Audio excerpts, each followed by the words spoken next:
Grandma Johnson.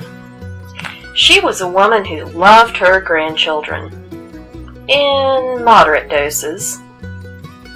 She was a woman who could tell a good story, a ghost story that sent chills up her granddaughter's spines, or irreverent observations about a neighbor or acquaintance that made her daughters howl with guilty laughter.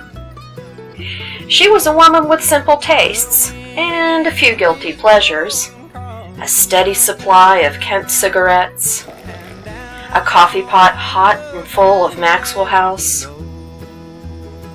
a jar of powdered coffee mate standing at the ready, and something sweet for dipping, a cream horn, a piece of yellow butter cake, or a cream-filled donut.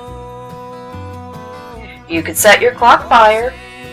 Nearly every morning, her daughter, Shirley, knew when the phone rang at 9:30, it was Mommy checking in and often ready to tell her about the latest scandal brewing in the Bottom or somewhere in or around the hamlets of Dunlow, Tickridge, Cabway Lingo, or Moses Fork.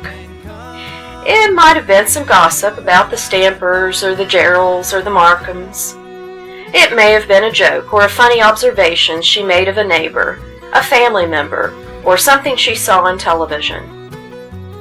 Or it might have been a mother's or a grandmother's angst about her children or grandchildren, as the case may be, doing wrong or doing right. It just helped to talk about it, to share it, to have someone to listen and to care. "That's what I'm saying, Marie," her sister Ida Mae, often would chime in.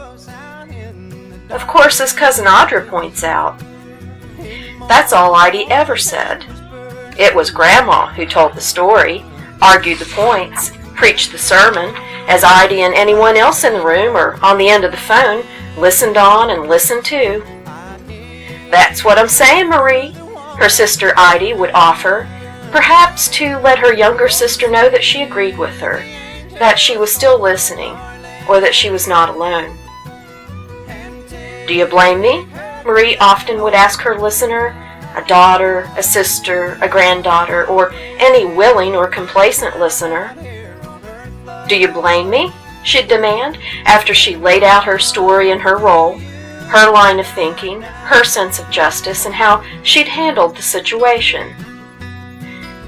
Grandma occasionally tried what she considered a stealthy approach to make a point.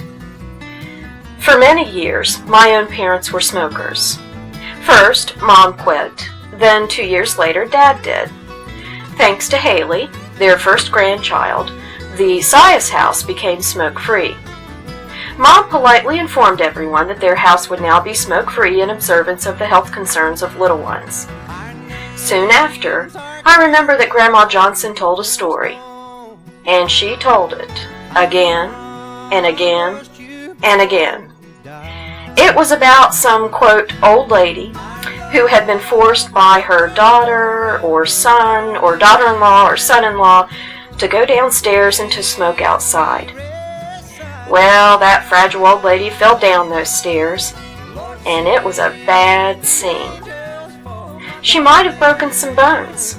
She might have broken a hip and become an invalid, forever a burden on the daughter or son or daughter-in-law or son-in-law. Or she might have died. I'm not sure of the outcome. It may have changed each time the story was told. But Grandma kept telling that story. I don't recall my mom ever offering commentary, but I do know that Grandma continued to step outside and light up and puff on a Kent cigarette, despite her storytelling prowess.